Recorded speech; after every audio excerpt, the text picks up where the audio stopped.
विधानसभेतल्या कामकाजादरम्यान आज ठाकरेंच्या शिवसेनेचे सदस्य आक्रमक झाल्याचं पाहायला मिळालं। राम मंदिर देणगी चोरी, मानखुर्दमधली घटना, मोशीतल्या दुर्घटनेवरनं मोठा गदारोळ झाल्याचं दिसलं।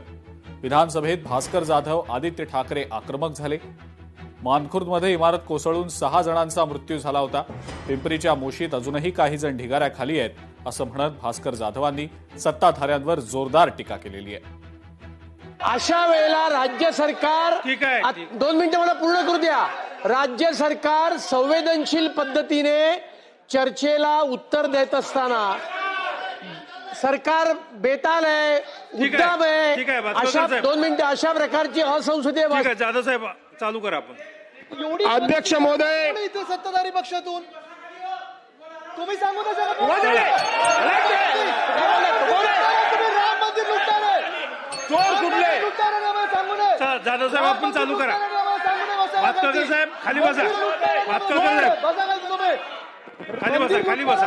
सांगू नये। चला बसून घ्या, राम मंदिर बसून घ्या सगळे।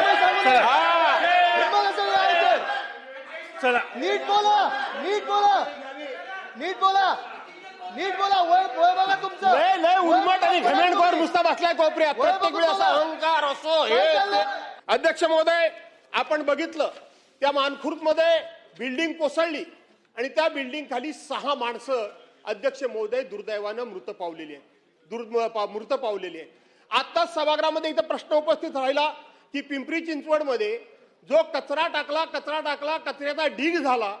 त्या कचऱ्याचा ढीग एवढा मोठा प्रचंड झाला की बाजूला रहिवासी बिल्डिंग होती अध्यक्ष महोदय, तो कचऱ्याचा ढीग त्या रहिवासी बिल्डिंगवर कोसळला। 6 लोकांचे त्या ठिकाणी मृतदेह सापडलेत। खरं किती खोटं किती माहित नाही, पण ते अजून 23 लोक त्या ढिगाऱ्याखाली गाडली गेल्याची भीती त्या ठिकाणचे ग्रामस्थ